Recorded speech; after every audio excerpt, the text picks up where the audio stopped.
My name is Taka Winter. I'm an independent songwriter and recording artist here in the nation's capital. I'm here to shine a spotlight on the region's most talented up-and-coming artists, share their stories, and spread their voice to others in the area and around the world. This is for the DMV.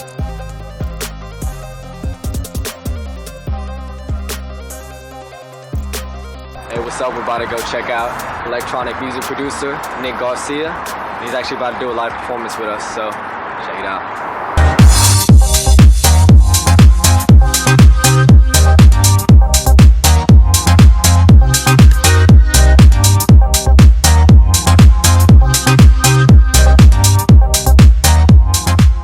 So you're not concentrating more on just producing, not really doing shows, just more getting the music created, right? Yeah, because I do a lot of freelance work too. I mean, I'm making my own music. I'm putting out an EP soon on Night Vision, which is a Canadian label.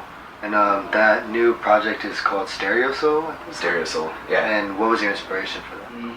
It was really inspired by a lot of things, but mostly I'm very interested in the way that people interact with technology, and especially as our lives get more and more online and we become more integrated with digital technology, what the effect is that has on us as people.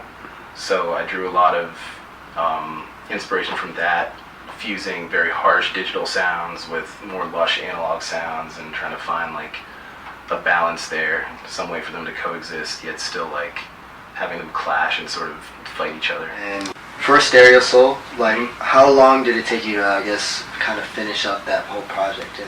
Well, the first track, or the first track that I made for that EP was started about 1.5 years ago.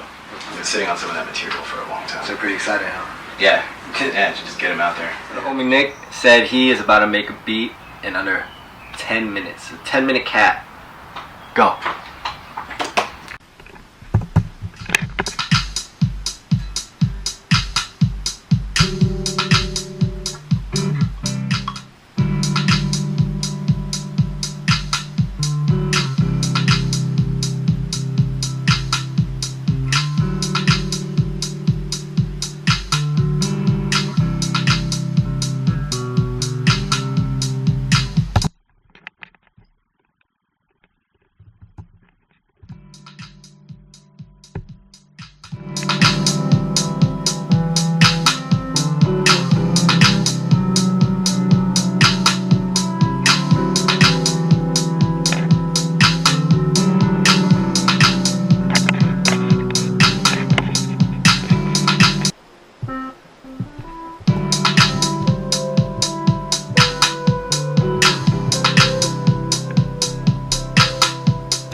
Nine minutes. 9 minutes. 1 minute left. 1 minute left.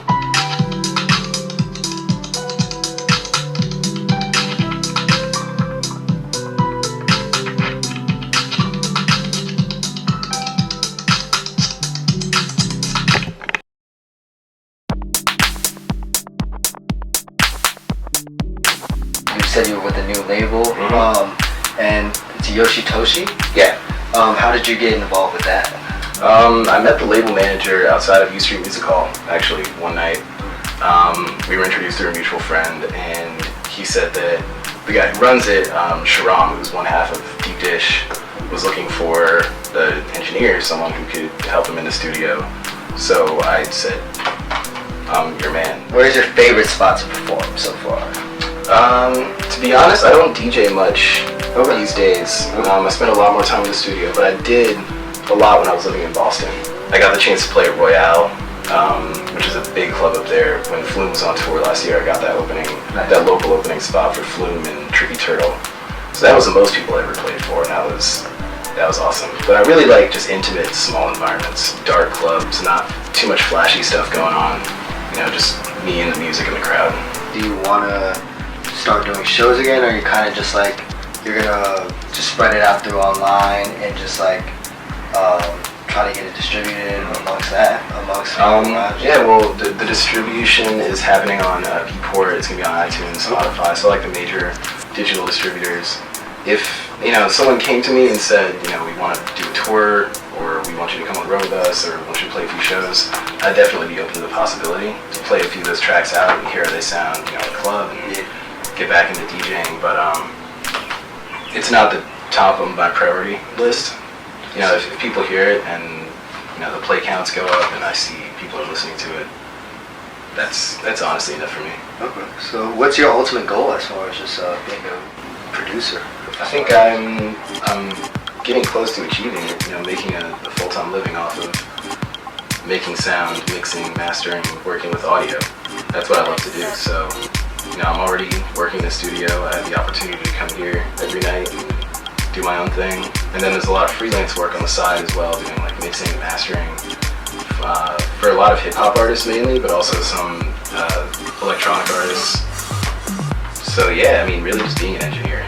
I love working with audio. Hip-hop records, what artists or people have you worked with as far as just mixing and mastering your songs? One person I'm working with right now is actually the label manager, Yoshitoshi P-Keys, and he's getting a lot of hype. He's got this track with this kid from the UK who's 18 called Zaire, and it's been getting radio play on British radio.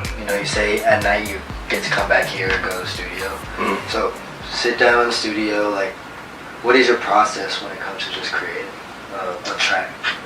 Well, I think the first thing, especially if you're making dance music, is to have an end goal. So I'll usually say, all right, is this going to be something for more casual listening? Is this going to be something that I can play in a dark, techno environment? Is this something that I want to play, or that people would want to play at a beach? But to have a vision to start with is always a good place to begin. Usually start with a groove, some drums, a bass line, like most house producers, and then sort of build around it. Some samples, a melody, various sounds, and just kind of create textures and layer things until you've got like a 8 or 16 bar loop. The electronic, music game right now, where do you see it, progressing, or where do you see kind of floating to the next few years? Electronic music has really sort of only entered the mainstream in the past couple years. It did in the 90s. There was a time when the big beat scene was very popular, but the whole concept of EDM and what it means today is really only sort of permeated popular culture starting in 2010, 2011. Before that, it was just a bunch of nerdy guys with synthesizers, people who wanted to, sort of isolated group of people who just wanted to go out on weekends and dance to house music. And you see them come and go. Dubstep was huge in 2010, 2011, and then it kind of tapered off. Trap started. Trap's always been, in terms of southern hip-hop trap, but then people turned it into dance music. So what I'd like to see happen is more people getting back to creating original music, not remixing everything that's on the charts, and drawing inspiration from things that inspire them, not just because they know it's going to get them plays or reposts or whatever, but because it reflects something that they're really feeling, something that they want to say. I want to see electronic music get its voice back.